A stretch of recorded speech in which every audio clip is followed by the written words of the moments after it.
सासू माँ बदल गई। कहानी उस घर की है जहाँ बहू और बेटी को एक माना जाता था, लेकिन फिर अरे शिखा बेटा, तू रसोई में क्यों घुसी रहती है? जा, रोटी मैं बना लूंगी। नहीं नहीं माँ जी, आप बैठिए, बस सारा खाना बन ही गया है। श्वेता को बोल देती हूँ, वो खाना लगा देगी सबका। सॉरी भाभी, मेरे पास वक्त नहीं है। माँ, मुझे पैसे देना, पार्लर जाना है। हाँ हाँ चली जाना, भाभी को भी ले जाना। वो भी जाने को बोल रही थी पार्लर, पर पहले ना मदद कर दे उसके खाना लगाने में। देख माँ, वो बहू है, उसे बहू रहने देना, इतना सर पर मत चढ़ा भाभी को। श्वेता, ज्यादा मत बोला कर। बहू और बेटी में कोई फर्क नहीं होता है। जा जाकर काम कर। ननद को माँ का भाभी से इस तरह प्यार करना बिल्कुल अच्छा नहीं लगता। वो बार बार किसी न किसी तरह माँ को भाभी के खिलाफ भड़काती रहती, लेकिन कोई फायदा ना होता। एक रोज, अरे बेटे किशन, जा बहू को कहीं घुमा कर ला, सारा दिन घर में काम करती रहती है। हाँ हाँ माँ, हम लोग जा रहे हैं ना गोवा। अच्छा जी, भाभी ने तो हमें बताया भी नहीं। वैसे तो सारी पंचायत करती है, ये गोवा वाली बात क्यों छुपा गई हमसे? अरे क्योंकि उसे खुद नहीं पता था बहन। मुझे टिकट सस्ती मिल रही थी तो मैंने बुक कर दिया। हाँ शिखा, पैकिंग कर ले, संडे हम जा रहे हैं गोवा। दोपहर में शिखा पैकिंग कर रही थी कि सास आ जाती है। ये क्या बहू, साड़ियाँ? अरे गोवा जा रही है घूमने या फिर शादी में मायके हैं? माँ जी, ऐसा कुछ है ही नहीं, समझ में नहीं आ रहा क्या रखूं कपड़े में। अरे तेरी और श्वेता की साइज तो एक ही है, उसके कुछ मॉडर्न कपड़े ले ले, आकर लौटा देना। हाँ माँ जी, ये ठीक रहेगा। शिखा श्वेता के पास जाती है और उससे कपड़े मांगती है। ना जी ना, मैं अपने कपड़े ना दूं, वैसे भी फैल जाएंगे मेरे कपड़े, बहुत महंगे वाले हैं। शिखा मुंह लटकाकर कमरे में आ जाती है तो सास कहती है, चल तैयार हो जा, तुझे मैं शॉपिंग करा कर लाती हूँ गोवा की। बस फिर क्या था, सास बहू निकल जाते हैं मार्केट और एक से बढ़कर एक ड्रेस खरीद कर घर आते हैं। पहले बता देती कि नए कपड़े दिलाने वाली है भाभी को, तो मैं अपने ही दे देती ना भाभी को, मुझे दिला देती नए कपड़े। देख श्वेता, परिवार का मतलब सबके साथ रहना होता है, ना कि सिर्फ अपना सोचना। वैसे भी तुझे अच्छे संस्कार सीखने चाहिए। और रही बात कपड़ों की, तो शिखा, आज से घर पर भी तू मॉडर्न कपड़े ही पहनेगी। कोई जरूरत नहीं है ये साड़ी वाड़ी लपेटने की। अब क्या था, घर पर श्वेता और शिखा एक जैसे रहते। एक बार पड़ोसन आती है। अरे बेटा, अपनी माँ को तो बुलाना जरा, बात करनी है। शिखा सास को बताती है और रसोई में चली जाती है। ये आपकी बेटी बहुत बड़ी हो गई है, इसके लिए एक रिश्ता है, कहो तो बता दूं। ये बेटी नहीं बहू है, घर में सब एक जैसा ही रहता है। वैसे मेरी बेटी भी बड़ी हो गई है, कोई रिश्ता हो तो जरूर बताना। पड़ोसन रिश्ता लेकर उन लोगों के घर आती है। तब श्वेता की होने वाली सास कहती है, तो ये घर है, कितने मंजिल का है? और ये बहू ने आपकी क्या पहन रखा है, जीन्स टॉप? अरे भाई, साड़ी वाड़ी नहीं है क्या इसके पास?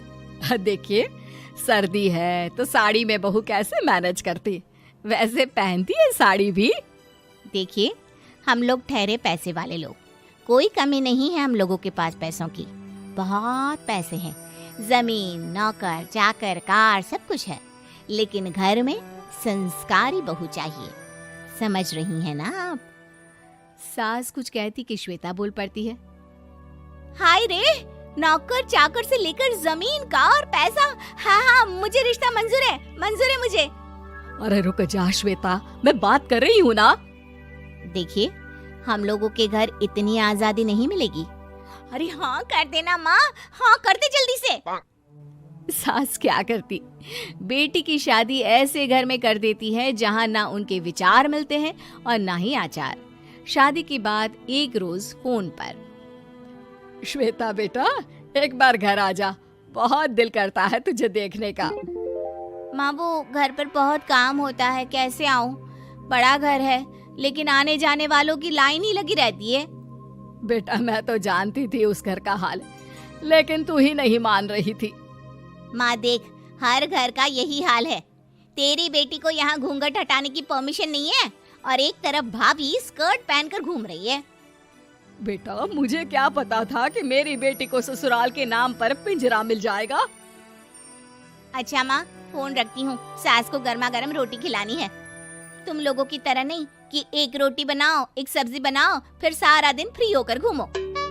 सास फोन तो रख देती है, लेकिन सोच में पड़ जाती है कि एक तरफ बेटी जिसे कोई आजादी नहीं, वहीं दूसरी तरफ बहू जिसे देखकर लगता ही नहीं कि उसकी शादी भी हुई है।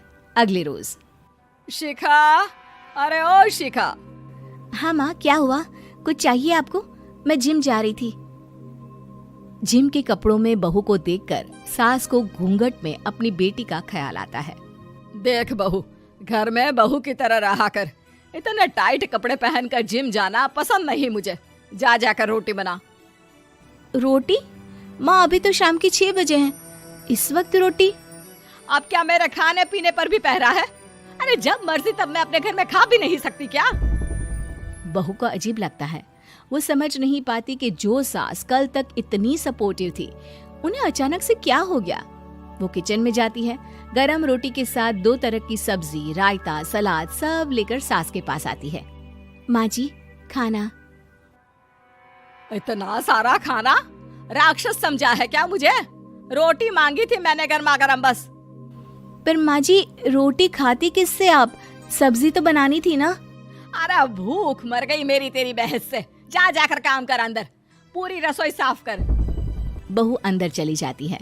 थोड़ी देर में श्वेता घर आती है। अरे शिखा जल्दी से चाय ला, पकवान बना, मेरी बेटी आई है। अरे नहीं नहीं माँ, ड्राइवर बाहर खड़ा है। मैं तो घर का कोई सामान खरीदने के बहाने यहाँ आ गई हूँ, मुझे जाना होगा।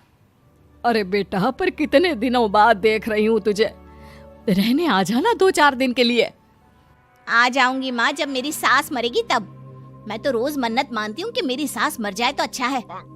अच्छा चल, जा रही हूँ माँ। हे भगवान, कैसे कैसे दिन देखने पड़ रहे हैं मेरी बेटी को। सास अंदर जाती है, जहाँ श्वेता की जिम वाली सहेली का फोन आया होता है। क्या बात है, आज जिम नहीं आई? अरे पता नहीं यार, आज माँ को क्या हो गया अचानक।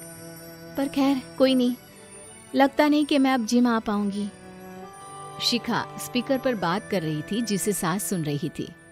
यार ये सास ना होती ही ऐसी है। मैं तो कहती हूँ बुढ़िया जल्दी मरे और तू आराम से जिए। शिखा को सहेली की बात पर गुस्सा आ जाता है। माँ के मरने की कौन सा बच्चा दुआ मांगता है मोहिनी? आगे से ऐसी बात मेरे सामने मत करना। हमारे घर की शोभा ही माँ है। क्या हुआ जो थोड़ी सख्ती दिखा रही है? उसमें भी कोई ना कोई उनकी भलाई ही होगी। मैं तो कहती हूँ भगवान मेरे जैसी सास सबको दे, जो सिर्फ माँ की तरह है। सास वाली तो कोई बात ही नहीं है उनमें। सास ये बात सुन रही थी। उनकी आंख में आंसू आ जाते हैं कि क्यों वो बेटी की किस्मत में बहू को भी भागीदार बना रही थी।